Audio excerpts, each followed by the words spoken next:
परमपिता परमेश्वर, हम आपका हृदय से धन्यवाद करते हैं क्योंकि आप महान समर्थी परमेश्वर हैं और आपकी अद्भुत योजनाएं हैं। आप जब किसी भी मनुष्य को ग्रहण करते हैं तो उसको नए सिरे से जन्म से ग्रहण करते हैं और अनंत जीवन का वारिस बना कर रखते हैं। हाँ प्रभु, जब तक हम शारीरिक अवस्था में हैं, शारीरिक रूप से जीवित हैं, हमारा जीवन आप पवित्र आत्मा के वश में और परमेश्वर की महिमा के लिए होता है। आपके वचन के द्वारा पवित्र आत्मा हमारे जीवन में कार्य करता है, इसलिए हम आपका धन्यवाद करते हैं क्योंकि आपकी ओर से हमारे जीवन में सब कार्य किया जाता है और आप हमें पूर्ण बनाकर अपनी महिमा करते हैं। इसलिए प्रभु, सारी महिमा आपको देते हैं और धन्यवाद के साथ इस प्रार्थना को आपके इकलौते पुत्र प्रभु यीशु मसीह के नाम से मांगते हैं, amen. Praise the lord. The voice of God session 21 21वां सेशन है और हम परमेश्वर का धन्यवाद करते हैं उसके महान कार्यों के लिए जो वो सब विश्वास करने वालों के जीवन में प्रतिदिन कर रहा है। Steps to spiritual maturity, growing up in Christ. Steps to spiritual maturity, अभी हमने आपको 5 क्रम बताए। These are the steps to maturity. ये परिपक्व होने के 5 चरण थे और चरणबद्ध तरीके से ही हमारी ग्रोथ होती है, जैसे शारीरिक जीवन में वैसे ही आत्मिक जीवन में। और इसका स्पिरिचुअल मैच्योरिटी का मतलब होता है ग्रोइंग अप इन क्राइस्ट, मसीह में बढ़ना। Babies are immature physically and mentally but we expect them to develop. जो छोटे बच्चे होते हैं शारीरिक तौर पर, वो फिजिकली भी इमेच्योर होते हैं, इनकम्प्लीट नहीं होते हैं, इमेच्योर होते हैं। कंप्लीट पूरे होते हैं, उनकी 5 इंद्रियां काम करती हैं, उनके हाथ पैर सब काम करते हैं, बस वो इमेच्योर होते हैं, यानी वो इस लायक नहीं होते कि वो अपने लिए भोजन खुद बना लें, खुद कमा लें और खुद भोजन खा लें। उनको कोई ऐसा करे उनके साथ। तो इमेच्योर का मतलब ये जो अपने लिए कुछ ना कर सके। और उसके बाद दूसरा पॉइंट होता है वो फिजिकली भी इमेच्योर होते हैं और मेंटली भी, वो अपने बारे में कुछ सोच नहीं सकते। कपड़ा गंदा है तो गंदा पहने रहेंगे, गीला है तो गीला पहने रहेंगे, जब तक कोई उनको ऑब्जर्व करके उनको साफ कपड़े या सूखे कपड़े ना पहनाए। ये होती है इमेच्योरिटी। मसीह में लोग कैसे हैं? अपना आत्मिक भोजन खुद प्राप्त नहीं कर सकते, खुद खा नहीं सकते, कुछ नहीं कर सकते, सिर्फ बस मिट्टी का लेंदा। और फिजिकल एज कितनी है? मूसा ने किस उम्र में परमेश्वर की आवाज सुनना शुरू किया था? 80 साल की उम्र में। तो मूसा 80 साल, फिजिकली 80 साल के व्यक्ति को समाज में लोग बहुत बुद्धिमान समझते हैं, ज्ञानवान समझते हैं, लेकिन परमेश्वर उनको भी बच्चा ही समझता है क्योंकि वो परमेश्वर की बातों को नहीं जानते। वचन से सीखने को मिलता है। इसलिए किसी की शारीरिक उम्र देखकर धोखा मत खाइएगा। शारीरिक उम्र बहुत ज्यादा लोगों की होगी, लेकिन आत्मिक जीवन की शुरुआत भी नहीं होगी। फिजिकली अलाइव और स्पिरिचुअली डेड ही मिलेंगे और वो आपको शारीरिक बातें ही बताएंगे, शारीरिक अनुभव बताएंगे, शारीरिक सलाह देंगे, शारीरिक शिक्षा देंगे। परमेश्वर हमें ना शारीरिक शिक्षा देता है, ना शारीरिक सलाह देता है, ना शारीरिक समर्थन करता है। शारीरिक का कुछ नहीं है। But we expect them to develop. लेकिन शारीरिक रूप से बच्चे जो है वो फिजिकली और मेंटली इमेच्योर होते हैं, लेकिन हर माता पिता चाहता है उसका बच्चा बढ़े, कि उतना ही बड़ा रहे। अब आप एक बात बताइएगा, हिंदुस्तान में हमने लोगों के माता पिताओं के मन में देखा, बच्चा जो है वो 35 साल का हो जाता है, लेकिन उनके मन में भी वो लिटिल बेबी है, वो उसको बच्चा ही समझते हैं। मालूम कैसे? पता कैसे चलता है? बच्चा कहीं जा रहा है, उम्र देख लीजिए बच्चे की, बच्चा कहीं जा रहा है, माँ बाप उसको घड़ी घड़ी फोन करते हैं, घड़ी ये कर लेना, ऐसे कर लेना। आप उसको इतना बड़ा बच्चा, नन्हा बच्चा क्यों बना रहे हैं? आप उसको मेंटली बहुत कमजोर कर रहे हैं। ऐसा करके आप उसको ठोकर खाने दीजिए, कुछ कुछ उसके जीवन में अनुभव आने दीजिए। जब वो आपसे अनुभव शेयर करेगा, वो खुद सीख कर बताएगा अपने एक्सपीरियंस से कि नहीं, मैंने इस चीज का अनुभव किया है। ये बहुत जरूरी होता है, जैसे शारीरिक जीवन में वैसे ही आत्मिक जीवन। If they don't, there is a problem. अगर बच्चा पैदा होने के बाद ग्रो नहीं कर रहा है तो एक बहुत बड़ी समस्या है, घर के सब लोगों के लिए बहुत बड़ी समस्या है। लोग उसको कहेंगे ये बढ़ नहीं रहा है, इसका शरीर ये तंदुरुस्त नहीं हो रहा है, ऐसे है। क्या कारण हो सकते? बहुत से कारण है, एक कारण हो तो बताएं। Spiritual growth is a similar concept but is far more important. आत्मिक जो परिपक्वता है या आत्मिक रूप से बढ़ना, ये भी ठीक वैसे ही है जैसे शारीरिक रूप से बढ़ना। शारीरिक रूप से बढ़ने में क्या कमियां रहती हैं, वही कमियां आत्मिक रूप से बढ़ने में भी होती हैं। और हम लोगों को सीखना और इस चीज को समझना होता है कि क्या कमी है और उस कमी का समाधान करने की जरूरत है। समाधान की जरूरत होती है कि नहीं होती है? कि हम जैसे हैं वैसे ही रहें, हम दिन भर जो सोचते हैं वही सोचते रहें, हम दिन भर जो हरकतें कर रहे हैं वही करते रहें, कोई डांटे ना, कोई टोके ना, कोई कुछ बोले ना, मनमानी करें। परमेश्वर अपने बच्चों को मनमानी नहीं करने देता। पहली बात सीख लीजिए, बहुत डिसिप्लिन फादर है, बिल्कुल मनमानी नहीं करने देगा। जो चीज तुम मनमानी करोगे, जिद करोगे, वो तुम्हें छोड़ देगा। जाओ, जब तुम थक जाओगे, परेशान हो जाओगे, फंस जाओगे, तब भी नहीं करेगा, इसलिए ताकि वो आपको अनुभव करा दे कि तुम जो सोचते हो, तुम जो चाहते हो, तुम जो करते हो, वो 100% गलत है in the site of God, परमेश्वर की दृष्टि में। तो आपको सबसे पहले ये सीखने की जरूरत है कि क्या गलत है। बच्चे को बचपन से यही बताया जाता है, ये करना नहीं है, ये करना है, ये गलत है, ये सही है, ये गलत है, ये सही है। ये बच्चों की टीचिंग है। और आज बड़ों को बताया जाता है ये मत करो, वो मत करो। बड़ों को क्यों बता रहे हो? उनको अनुभव करने दो, ठोकरें खाने दो। बड़े लोग तो ठोकर खा के ज्यादा अच्छा, अनुभव से ज्यादा सीखते हैं ना। Suffering makes a man mature. Suffering आना बहुत जरूरी है। जंगल का पीरियड आपकी लाइफ में आएगा नहीं ना, तो अंदर जो मन में जंगल उग रहा है ना, विचारों में, वो साफ होगा नहीं। वो रोज उगता है और भयानक तरीके से। इसलिए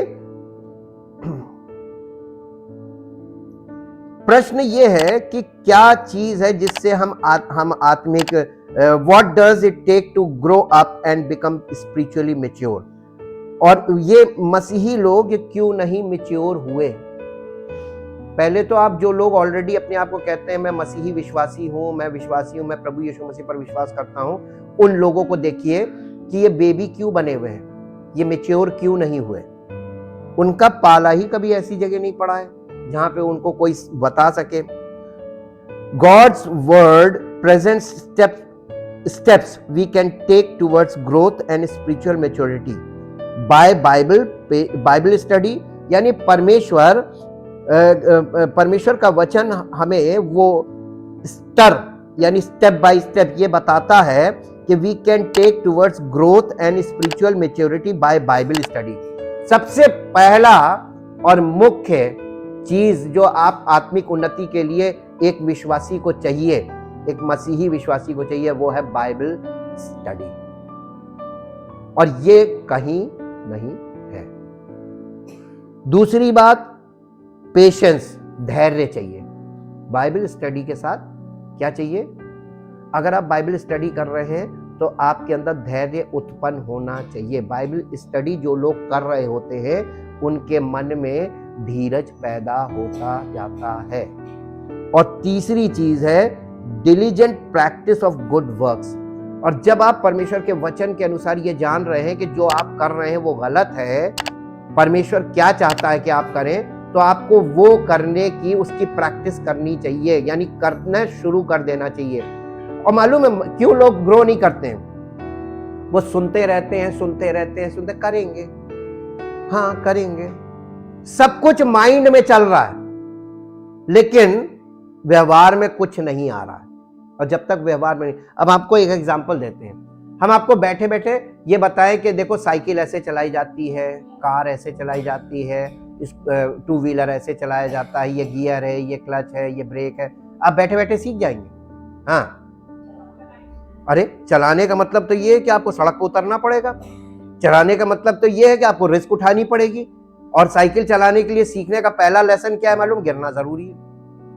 गिरते तो क्या होता है? नहीं, डर निकलता है। गिरने से चोट तो लगेगी, लेकिन सबसे बड़ा काम क्या होता है मालूम है? तो जब आप मसीही जीवन में चलना शुरू करेंगे तो आपको चोट लगेगी, गिरेंगे, इससे क्या होगा? डर निकलेगा।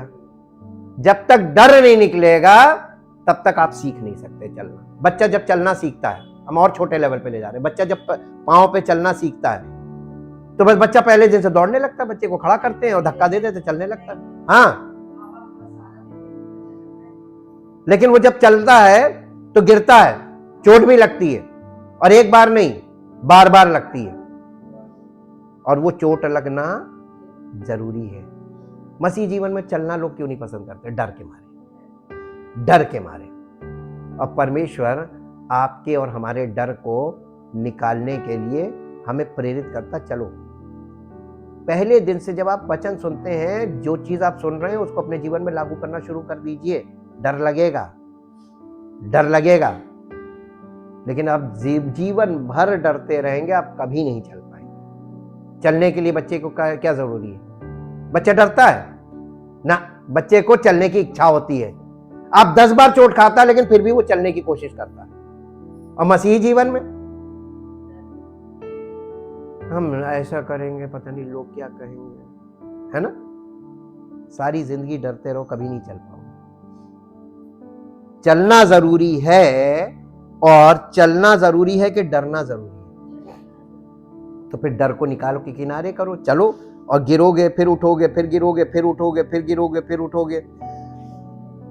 परिचय, आज की लेसन का परिचय, people understand the concept of growth in the physical development of humans and we know why it is important. यानी हर व्यक्ति को, सब लोगों को मालूम है, वो ये बात समझते हैं कि concept of growth in the physical development of humans, मानव जीवन के में विकास का क्रम सबको मालूम है। वो समझते हैं कि विकास क्रमिक विकास होता है। एक दिन में कोई व्यक्ति ना जवान होता है, ना बूढ़ा होता है, ना वयस्क होता है। जैसे हमारा शारीरिक विकास क्रमवार तरीके से होता है, वैसे ही हमारा मानसिक विकास क्रमवार तरीके से होता है, और मानसिक विकास के साथ साथ आत्मिक विकास होता है। आप या यूं कह लीजिए, आत्मिक विकास के द्वारा हमारा मानसिक विकास भी होता है और हमारा भावनात्मक विकास भी होता है, ताकि हम बैलेंस्ड वे में हमारी मानसिकता बैलेंस हो सके, हम बायस्ड ना हो। फिजिकल लाइफ में मनुष्य मानसिक विकास होता है, लेकिन वो बायस्ड होता है, वो किसी एक पक्ष की ओर झुकता है, वो निष्पक्ष नहीं हो पाता है। आप संसार में देख लीजिए, ऐसा कौन सा परिवार या ऐसा कौन सा रिश्ता है जिसमें झगड़े ना हो? लेकिन आप बायस देखेंगे कैसे? हम बायस जिसको कह रहे हैं पक्षपात। आपके पक्ष में अगर 100 लोग हैं तो आपके विपक्ष में की तरफ भी 100 लोग होंगे, तो दोनों तरफ पल्ला भारी हो जाता है ना, बराबर का हो जाता है। आपके घर वाले आपके पक्ष में खड़े होते हैं तो आपके विरोधी के घर वाले उसके पक्ष में खड़े होते हैं। आपके रिश्तेदार आपके पक्ष में खड़े होंगे तो उनके रिश्तेदार उनके पक्ष में खड़े होंगे। आपके पड़ोसी आपके पक्ष में खड़े होंगे तो उनके पड़ोसी उनके पक्ष में खड़े होंगे। तो दोनों तरफ पक्षपात हुआ कि नहीं हुआ? अब दोनों तरफ कोई ऐसा समझदार व्यक्ति नहीं जो न्यूट्रल होकर यह कह सके यहां तुम्हारी गलती हो, यहां तुम्हारी गलती। इसलिए न्यायालय भरे हुए हैं मुकदमों से, कोई इस बात का फैसला नहीं कर पा रहा है। अब देखिए, आप कॉमन सेंस आपको बता दें, न्यायालय में भी आपको न्याय इसलिए नहीं मिलता क्योंकि न्यायालय में हर चीज प्रमाणित हो तो मान्य है, और नहीं प्रमाणित तो बेनिफिट ऑफ डाउट पे वो छूट जाएगा, कर लो मुकदमेबाजी। तो जितने शातिर लोग भी बेनिफिट ऑफ डाउट पे छूट जाते हैं ना, जब वो साबित नहीं हो पाता कि यही व्यक्ति है, इसी ने ये किया है, जब सबूत के अभाव में किसी को छोड़ा जाता है तो ये बेनिफिट ऑफ डाउट ही तो हुआ। तो आप जिस मुकदमे को शुरू करते हैं 25 साल बाद आपको फैसले में ये पता चलता है कि आपने जिस पर आरोप लगाया था वो निर्दोष साबित हो गया और आप फंस गए। पैसे और समय दोनों के बर्बाद हुए। रिजल्ट क्या हुआ? एक के पक्ष में चला गया, एक के विपक्ष में। यही तो न्यायालय है। लेकिन परमेश्वर ऐसा न्याय नहीं करता। परमेश्वर सच्चा न्याय करता है। हाँ कि हाँ, ना की ना। इसलिए वो चाहे अपने बच्चे हों और चाहे कोई बाहरी व्यक्ति हो जो परमेश्वर को नहीं जानता है, वो न्याय बिल्कुल निष्पक्ष करेगा। हाँ की हाँ, ना की ना, यहां तुम गलत हो, यहां तुम गलत हो। इसलिए परमेश्वर का वचन हमें इस ओर बहुत ज्यादा प्रभावित करता है कि हम लोगों को सह लें, क्योंकि दोष लगाने से मिलेगा कुछ नहीं। बेनिफिट ऑफ डाउट पे वो छूट जाएगा और तुम्हारा आरोप बेकार हो जाएगा, समय बेकार होगा, पैसा बेकार होगा, सब कुछ तुम्हारा नुकसान होगा। तो आप मुकदमों में कभी जीत नहीं सकते। हर तरफ आप देखेंगे तो बायस्ड है। बायस्ड का मतलब आप एक पक्ष में हैं तो आपके दुश्मन के पक्ष भी मजबूत है, दोनों तरफ पक्ष बराबर हो जाते हैं। हर मसले में देख लीजिए, कोई लड़ाई हो जाए, आप अगर कहेंगे मेरे पास 4 गवाह हैं तो वो कहेगा मेरे पास 10 है, लाओ तुम अपने गवाह, और दोनों तरफ से गवाही होएगी, मानने वाला कोई नहीं। तुम्हारे बंदे जो है तुम्हारी ओर से बोल रहे हैं तो मेरे बंदे मेरी ओर से बोलेंगे। अब आप बताइए कितना झगड़ा करेंगे। अगर आपने किसी पे आरोप लगाया और उसने 10 लोगों के बीच में आपको कह दिया कि ये आरोप निराधार है, तो आप उनका क्या बिगाड़ लेंगे? तो झगड़े का अंत क्या है? किसी निर्णय पर नहीं पहुंचेगा। इसीलिए मुकदमे लगे हुए हैं, कोई फायदा नहीं है। अगर आप परमेश्वर के उपस्थिति में आए हैं तो परमेश्वर आपको इस चीज में ये कर रहा है कि आपस में अपनी बातों का फैसला खुद करना सीखो। ये मैच्योरिटी का पार्ट है। और इमेच्योर लोग दूसरों के पास जाते हैं अपनी शिकायतें लेके, देखिए ये हमारे साथ ऐसे कर रहा है। तुम हाँ की हाँ, ना की ना करना शुरू कर दो, देखो तुम्हारे साथ कोई नहीं उलझेगा। तुम किसी के साथ अन्याय करना छोड़ो तो कोई तुम्हारे साथ अन्याय नहीं करेगा। जो बोगे तो आज जो आपके साथ बीत रहा है उसमें आप देखिए कि आपका पक्ष है। आप क्रोध करते हैं, आप झगड़ा करते हैं, अपनी बारी में आप जो कुछ बोलना होता है बोल लेते हैं, इसका कोई प्रमाण नहीं होता है। तो दूसरा व्यक्ति को भी जो समझ में आता है वो भी बोल लेता है और उसका कोई प्रमाण नहीं। अब आपस न्यायालय में चले जाओ, कुछ नहीं होगा।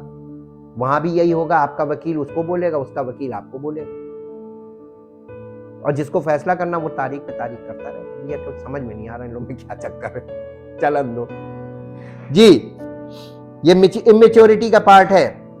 हाँ, physical development of human and we know why it is important. इसलिए बहुत महत्वपूर्ण है कि हम मानसिक तौर पर भी वयस्क हों। जब आत्मिक तौर पे वयस्क होंगे तब हम मानसिक तौर पे और भावनात्मक तौर पर भी वयस्क होंगे। भावनाएं भी हमारी नियंत्रित होनी चाहिए, नियंत्रण में रहना चाहिए। बेबीज आर इमेच्योर फिजिकली, जैसा हमने पहले बताया, and mentally, but we expect them to develop. If they don't, there is a problem. और इसीलिए spiritual growth is a similar concept but is far more important. बल्कि आत्मिक उन्नति या आत्मिक परिपक्वता बहुत ज्यादा जरूरी है। शारीरिक परिपक्वता तो हो ही जाती है, लेकिन आत्मिक परिपक्वता अपने आप नहीं होगी जैसे शारीरिक होगी। यहां पे आपको पार्टिसिपेट करना पड़ेगा। इसीलिए आप देखेंगे शारीरिक तौर पर हर व्यक्ति अपने समय पर वयस्क हो जाता है, लेकिन आत्मिक तौर पर वो सारी जिंदगी बच्चा बना रहता है। अपने बराबर वालों को किस तरीके से संबोधित करता है, बुद्धि ही नहीं, समझ ही नहीं है। भावना इतनी ज्यादा नीचे चली जाना, अपने आप को बच्चा मान लेना, ये भावनात्मक समस्या है। गुस्सा आना तो एकदम मार डालो, जान ले लो, और दया करना तो एकदम अपना सब कुछ लुटा दो और फिर खड़े होकर रो। ये भावनात्मक डिसबैलेंस है और ये अपरिपक्वता है या इमेच्योरिटी है।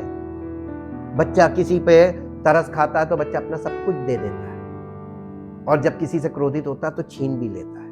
वही तो हम बड़े बड़े लोग कर रहे हैं, है ना। मदद कर रहे हैं तो लुटा दे रहे हैं, और छीन रहे तो सब कुछ छीन ले रहे हैं, जान मार ले रहे हैं।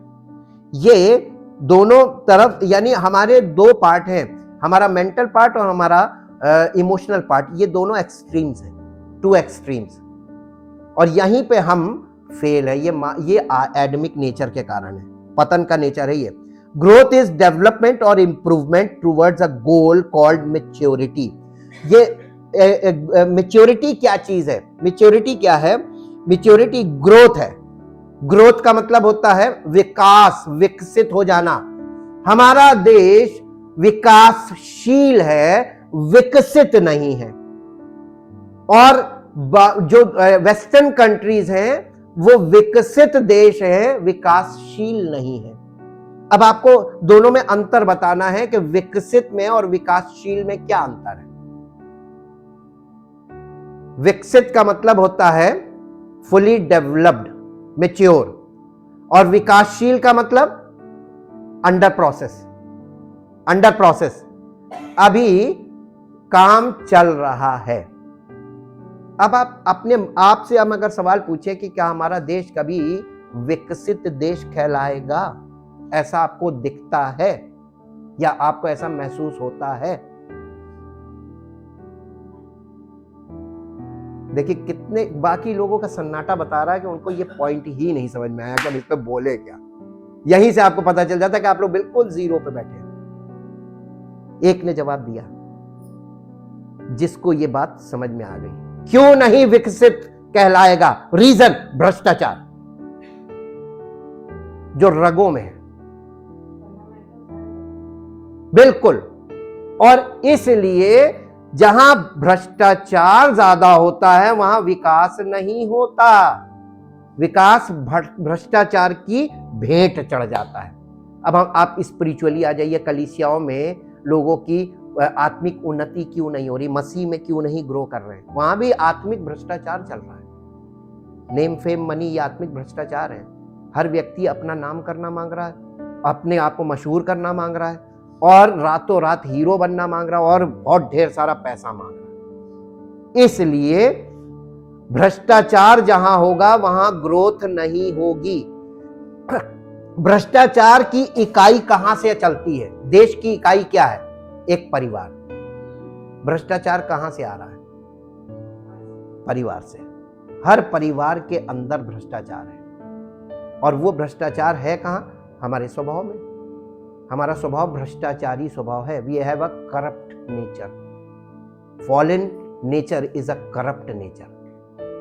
पर कभी किसी बच्चे को आपको ये नहीं बताना पड़ेगा कि बेटा ये सही, यानी ये चीज मत करो। कभी आपको ये नहीं कहना पड़ेगा बेटा तुमने बहुत सही किया, ऐसे ही करना। बच्चा कभी नहीं करेगा, सही कभी नहीं करेगा। जब भी करेगा तो वो गलत से ही क्यों जीवन में शुरुआत कर रहा है। कभी आपने गौर किया? छोटा बच्चा,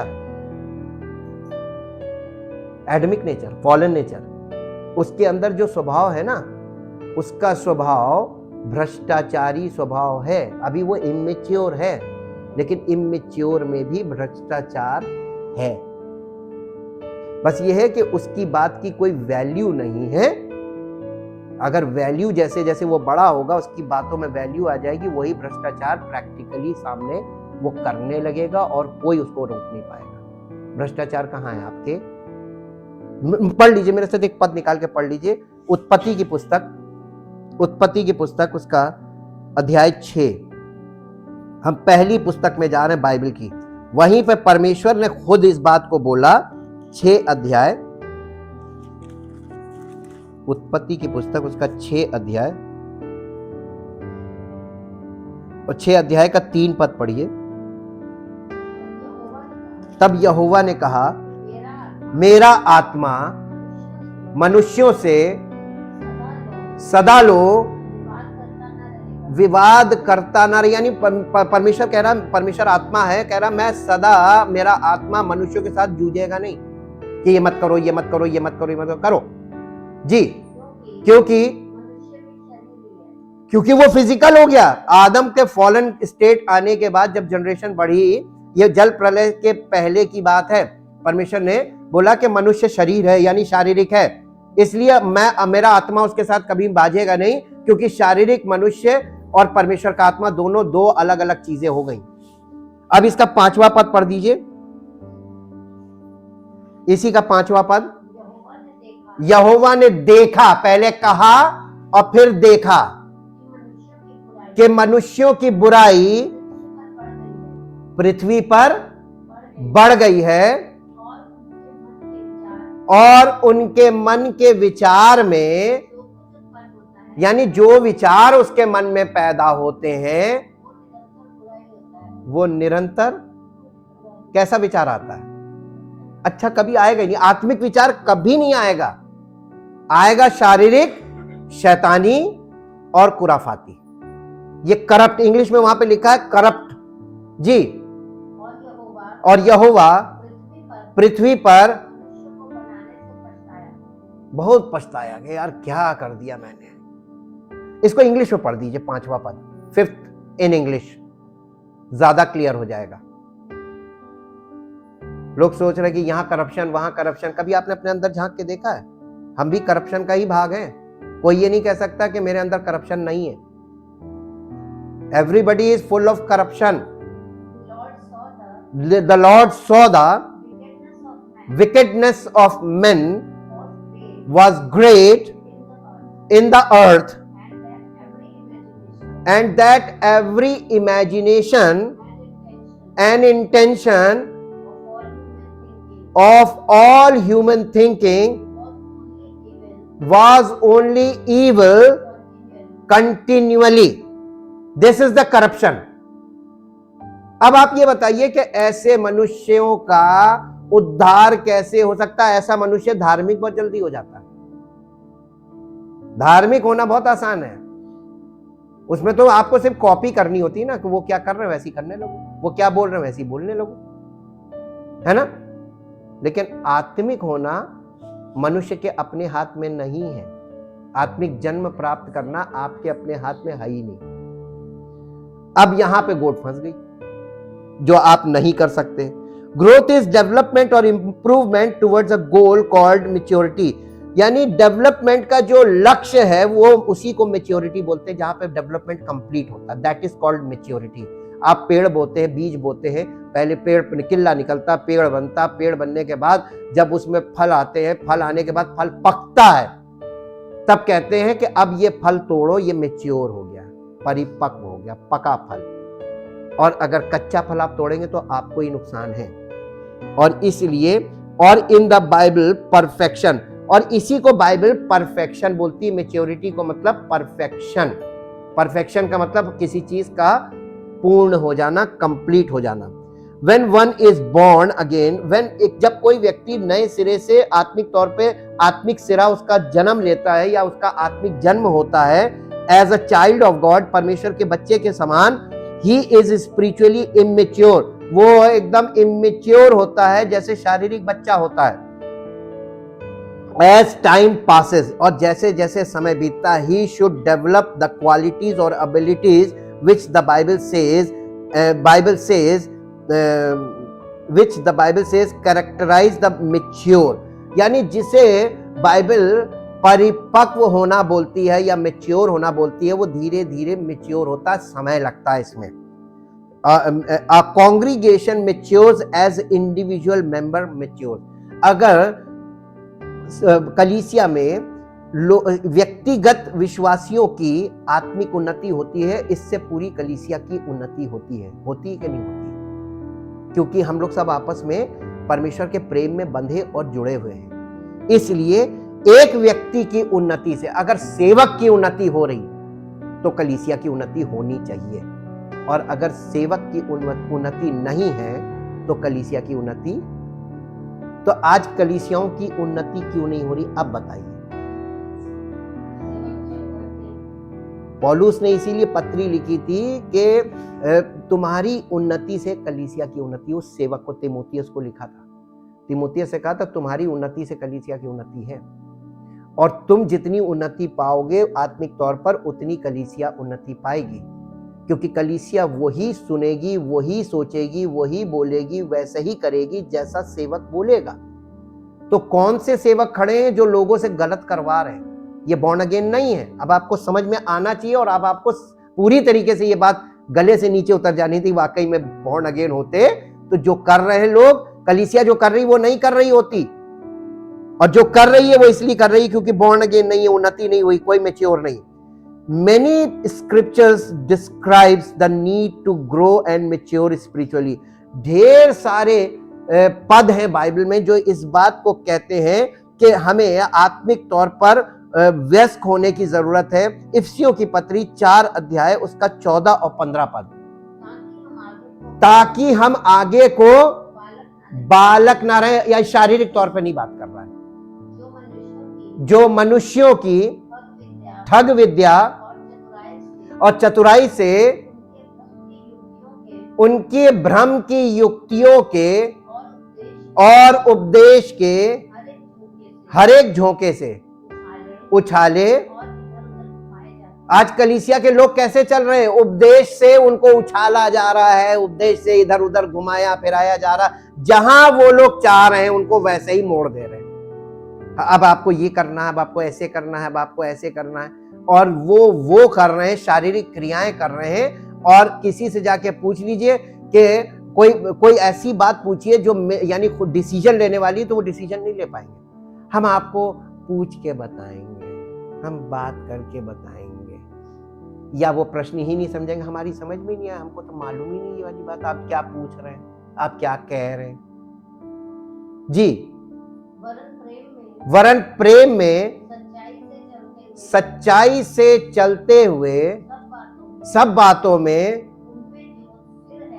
उसमें जो सिर है, अर्थात कलीसिया को बढ़ना का में स्पिरिचुअल मैच्योरिटी का मतलब सब मिलकर पूरी कलीसिया के लोग मसीह में बढ़े, यानी सबके जीवन से वो एक दिखाई दे। कौन? यीशु मसीह। आपको कहीं दिख रहा है किसी कलीसिया में लोगों में? जब कलीसिया जमा होती है उनमें मसीह दिख रहा है या उनमें दलबंदी दिख रही है, फूट दिख रही है, झगड़े दिख रहे हैं? अरे जो चर्चेस लग रहे हैं, जगह जगह कलीसियाएं हैं जो अपने आप को विश्वासी कह रही हैं, वहां पर आपको क्या दिखता है? फूट दिखती है, झगड़े दिखते हैं।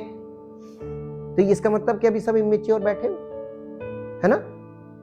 कोई अच्छा, बच्चा ग्रोथ रुकती है, अरे चलिए 2 महीने 3 महीने 6 महीने ग्रोथ लेट हो गई, डिफिशियंसीज होती हैं, होता है, लेकिन सालों साल का अंतर हो जाए कि बच्चे की उम्र तो 25 साल हो गई लेकिन वो बच्चा 5 साल के बच्चे के बराबर है, ये तो बहुत बड़ा गैप हो गया। घर वाले सो रहे थे क्या? उन्होंने तुरंत स्टेप क्यों नहीं उठाया? फिजिकली भी ये बड़ा बिग क्वेश्चन मार्क है, और स्पिरिचुअली तो बहुत बड़ा, कि ये कौन सी कलीसिया है जहां पर कोई बढ़ा ही नहीं, आत्मिक मसीह में नहीं बढ़े, लेकिन बाकी लड़ाई झगड़े में देख लीजिए खूब बढ़ चढ़ के, बुराई में देख लीजिए बढ़ गए। तभी पौलुस को कलीसिया को चिट्ठी लिखनी पड़ी कि बुराई में तुम बालक रहो, समझ में बढ़ो। तो आत्मिक उन्नति में बढ़ना यानी समझ में बढ़ना। समझदार मनुष्य के पास समझ तो है, इसमें कोई शक नहीं, लेकिन समझदार मनुष्य कितने हैं वो मैं ढूंढ रहा हूं, आज तक वो नहीं मिल रहे हैं। और सबके पास समझ है लेकिन समझदार कोई नहीं जी। एक और पद पढ़ दीजिए, दूसरा पत्रस 3 अध्याय 18 पद। दूसरा पत्रस 3 अध्याय 18 पद। पर हमारे प्रभु और उद्धारकर्ता यीशु मसीह के अनुग्रह, और यहां पे 2 चीजों में कह रहा है, यीशु मसीह के अनुग्रह में बढ़ो और यीशु मसीह की पहचान में बढ़ो। उसी की महिमा अब भी हो और युगानुयुग होती रहे, चाहे हम हो या ना हो जी। ऐसा कोई बढ़ा नहीं। दूसरा थिस्सलुनीकियों 1 अध्याय उसका 3 पद। हे भाइयों, तुम्हारे विषय में हमें हर समय परमेश्वर का धन्यवाद करना चाहिए, और ये उचित भी है, इसलिए कि तुम्हारा विश्वास बहुत बढ़ता जाता। क्या चीज बढ़नी चाहिए? स्पिरिचुअल ग्रोथ में सबसे पहले क्या चीज बढ़नी चाहिए? विश्वास। और आपका विश्वास जो है वो बढ़ता नहीं है। क्यों? हमको कैसे मालूम? क्योंकि आप रोज कहते हैं भैया प्रार्थना कर दीजिए कि प्रभु ये कर दे। अरे प्रभु तो तब करेगा जब तुम्हारा विश्वास बढ़ेगा, तब प्रभु काम करेगा। तुम्हारा विश्वास है ही नहीं, तुम बैठे हो 0 पे और चाह रहे हो कि प्रभु ये कर दे, और फिर शक भी कर रहे हो कि पता नहीं करेगा कि नहीं करेगा। बच्चे ही तो होते हैं ना, वो अपने मन में कल्पना करते ये चीज चाहिए, और फिर सोचते हैं पता नहीं मिलेगी कि नहीं मिलेगी, और फिर जब बोलना शुरू करते हैं तो रखते रहते हैं हमें ये चाहिए, हमें ये चाहिए, हमें। वैसे ही कर रहे हैं कि नहीं कर रहे हैं? मन तो बच्चा है ना। आप शरीर में कितने भी बड़े हो गए हो, लेकिन अभी आप स्पिरिचुअली बिल्कुल बेबी हैं। अभी आपको ABCD नहीं मालूम है और गलती से आप बाइबल पढ़ने लगे, तब तो और बंटाधार आप उसका ऐसा निचोड़ निकालेंगे हर पद का कि आपको लगेगा कि ये सारी बातें तो लिखी तो है, मैं कर तो रहा हूं, जैसे हम आपको आने वाले समय में बताएंगे। जैसे बाइबल में लिखा हुआ मांगो तो तुम्हें दिया जाएगा, है ना? तो सब लोग मांग रहे, आप ठीक से जाके पढ़िएगा। वहां यीशु मसीह ने ये जब बोला है कि मांगो तो तुम्हें दिया जाएगा, लेकिन वहां पर भी 3 चरण बताए थे। मांगो तो तुम्हें दिया जाएगा, ढूंढो तो पाओगे और खटखटाओ तो खोला जाएगा। इसका मतलब वहां मांगो का मतलब इंग्लिश में क्या लिखा? आस्क। और आस्क का मतलब क्या होता है इंग्लिश में? अब फंस गए सब। पूछ कोई नहीं रहा परमेश्वर से। मांगने का मतलब उन्होंने हिंदी में पढ़ लिया, मांगो तो सब मांगने लगे। क्यों? मांगने में तो सब तेज और सोच रहे कि मांगे के मिल जाएगा। जिसने ये बोला मांगो तो तुम्हें दिए जाएगा, वो ओरिजिनल लैंग्वेज से हम आपको जब बताएंगे तो आपके होश उड़ जाएंगे कि अच्छा ये कहीं था। आपने हिंदी में गलत पढ़ लिया। जिस भाषा में उसने बोला था वो भाषा आपके पहुंच से दूर है। पवित्र आत्मा के द्वारा ही आपको ये चीज पता चल पाएगी कहा क्या था। हालेलुया। आपके पास हिंदी बाइबल होगी, यीशु मसीह की असली भाषा नहीं होगी। असली भाषा ग्रीक थी। और ग्रीक में क्या कहा था बताएंगे, ध्यान रखिएगा। और जब बताएंगे ना तो होश उड़ जाएंगे। अब वो मांगो तो दिया, आपको हिंदी में अपने पढ़ लिया, बस मांगने लगे सब। जिसने ये कहा मांगो दिया जाएगा, उससे पहले उसने कहा था तुम्हारा स्वर्गीय पिता मांगने से पहले जानता है तुम्हारी क्या क्या आवश्यकताएं हैं, इसलिए मांगना मत। तो शारीरिक तौर पे मांगने को मना किया था और उसके बाद उसने ये बात बोल दी थी। अब वो इंटरप्रिटेशन प्रॉब्लम है कि जो लिखी भाषा है उसने आपने पढ़ लिया, तो आप वहां पढ़ रहे हैं, उसके पहले आपने नहीं पढ़ा। वो तो यानी सीरीज में बोलता आ रहा है। तो सीरीज में उसने पहले क्या बोला था इस विषय में, और अब यहाँ पे वो क्या बोल रहा है। इसका मतलब जिसने मना किया है वो ये नहीं कहेगा कि तुम मांगो, जो मांगो मिल जाएगा। इसका मतलब कि वो आपकी शारीरिक लालसाओं को पूरा करने वाला प्रभु है, तो गलत हो गया। वो ऐसा करता ही नहीं है, वो तो बहुत सख्त है। वो तो तुम्हारे पास जो है वो भी छीन लेगा। उसने कहा था ना नौजवान से, जा अपना सब कुछ बेच दे, कंगालों को दे दे, मेरे पीछे वो ले। ये वही प्रभु है। वो कैसे कह सकता कि मांगो? अब आपको आपकी गलती पता चल रही होगी कि अच्छा मैंने हिंदी में पढ़ लिया। पवित्र आत्मा के से प्रेरित बंदा क्यों ठहराया गया? क्योंकि पवित्र आत्मा उसके द्वारा आपको ओरिजिनल लैंग्वेज से बताएगा क्या लिखा है, क्या कहा था। अब देखिए यह इसी के साथ एक और पद पढ़ दीजिए, फिलिपियों की पत्री 1 अध्याय 9 पद। फिलिपियों की पत्री 1 अध्याय 9 पद। मैं ये प्रार्थना करता हूं कि तुम्हारा प्रेम, ज्ञान और सब प्रकार के विवेक सहित और भी बढ़ता जाए। इसको इंग्लिश में पढ़ दीजिए, बहुत इंपॉर्टेंट है, बहुत इंपॉर्टेंट है इंग्लिश में।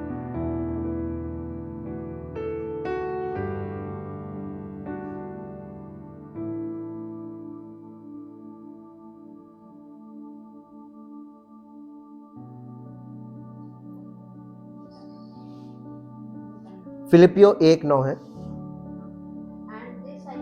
And this I pray that your love may abound yet more and more, यानी कलीसिया में सब लोगों में आपस में कलीसिया में प्रेम बढ़े और सारी कलीसिया के लोग आपस में प्रेम में बढ़े जी।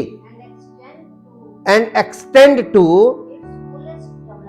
इट्स फुलेस्ट डेवलपमेंट, यानी वो प्रेम का इतना विकास हो कि बाहर वाले जो लोग हैं जो कलीसिया में नहीं आते वो उस प्रेम को देखें कि यार आपस में कितना प्रेम है जी।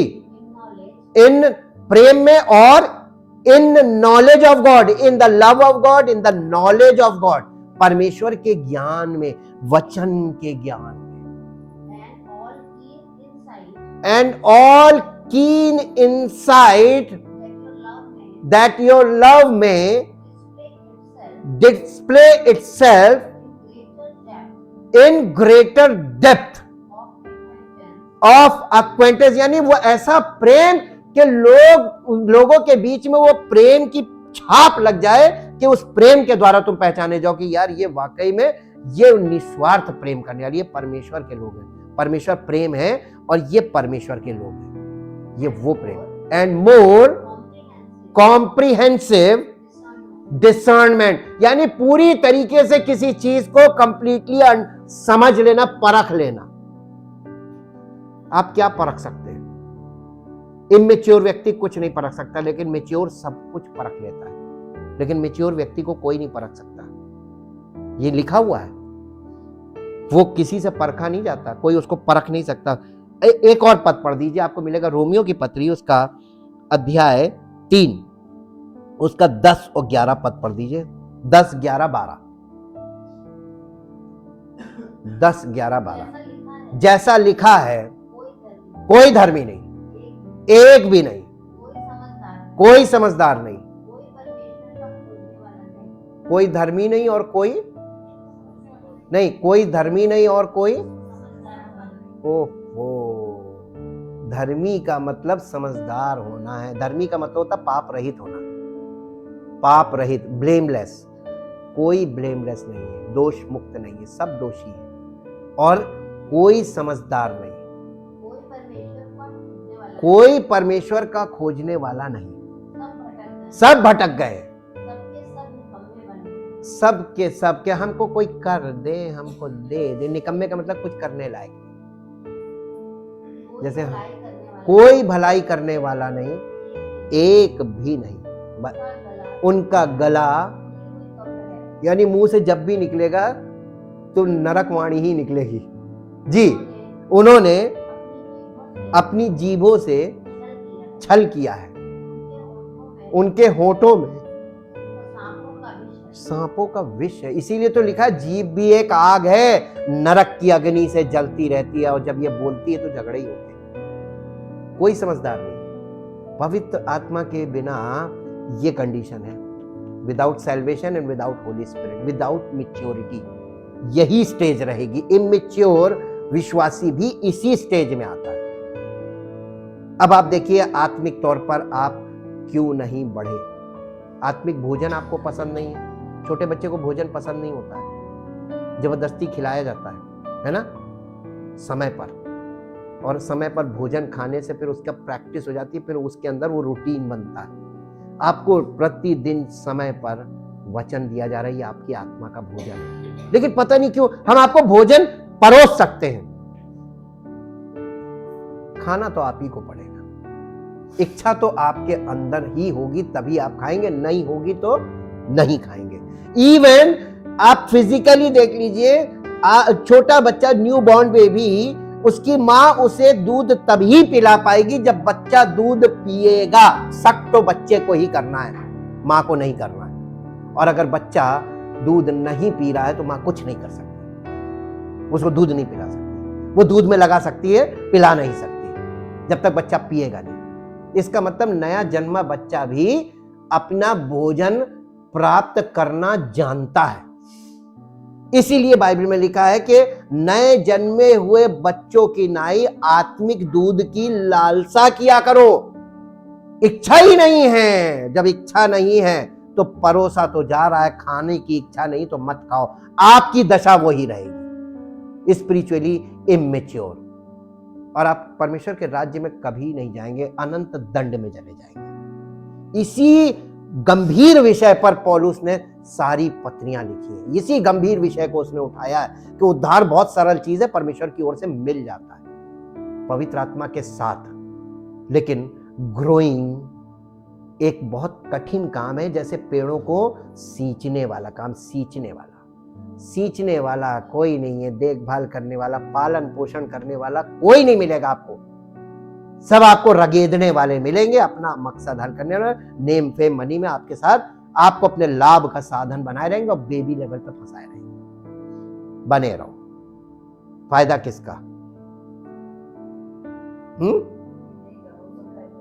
तो जब तक आप बच्चे रहेंगे, वारिस जब तक नाबालिग है तब तक उसमें और गुलाम में कोई अंतर नहीं। आप गुलाम बने हुए, गुलामी की मानसिकता से बाहर निकलना है। अगर आपने सुसमाचार को समझ लिया तो आपको पाप की गुलामी से छुड़ाया यीशु मसीह ने, और आपका आत्मिक पालन पोषण करेगा यीशु मसीह पवित्र आत्मा और वचन के द्वारा, तो आप क्यों उनके चक्कर में पड़े? सुसमाचार को समझो और ऐसी जगह से भाग लो। इसीलिए पौलुस ने हर जगह लिखा है, ऐसों को ताड़ लिया करो, ऐसों से परे रहो, उनसे दूर भागो।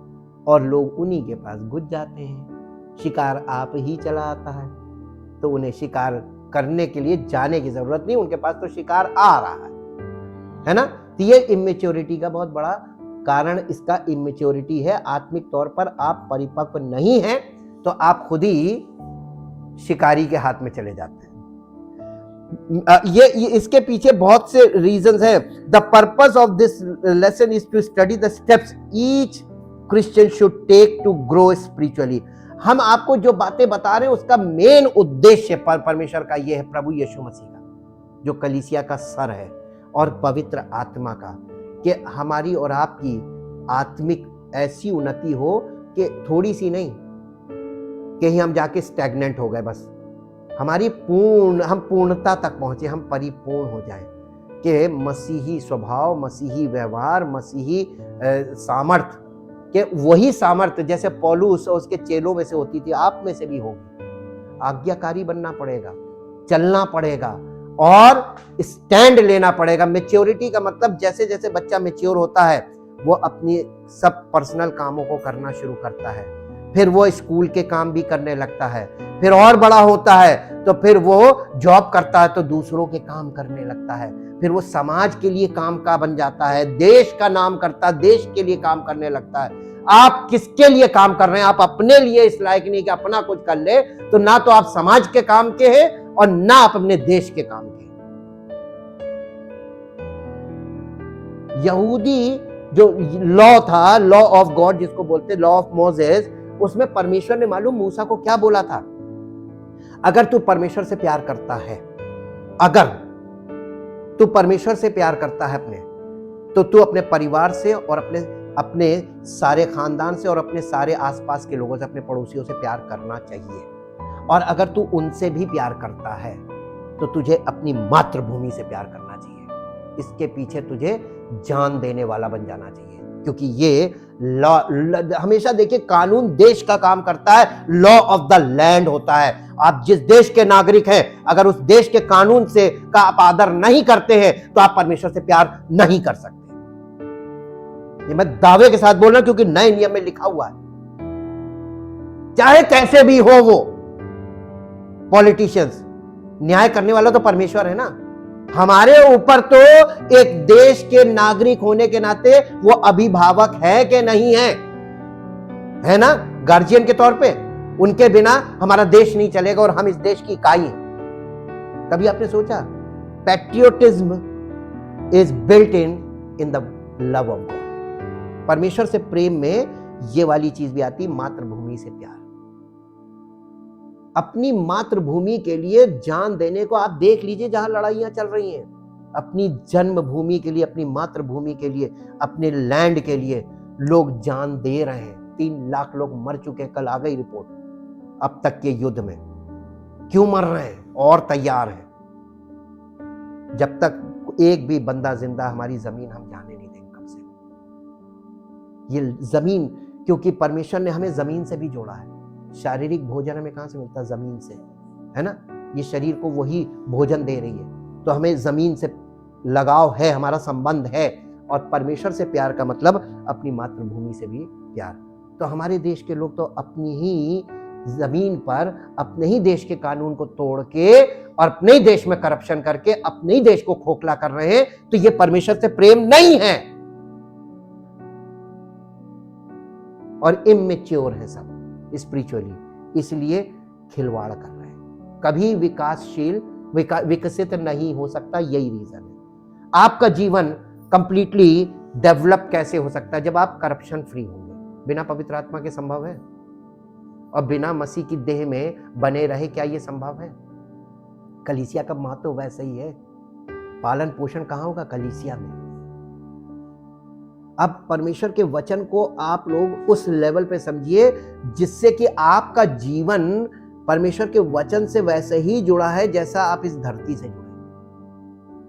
Thank you, thank you, thank you Lord. परमपिता परमेश्वर, हम आपका हृदय से धन्यवाद करते हैं आपके पवित्र वचनों के लिए, जो पवित्र आत्मा के द्वारा हमारे हृदय में बोए जा रहे हैं, ताकि प्रभु हमारा जीवन परमेश्वर की महिमा का कारण बने और सारी महिमा उसको मिले, और हम इस लायक हों कि हम अपने परिवार के लिए, अपने पड़ोसियों के लिए और अपने देश के लिए उन्नति का कारण बने।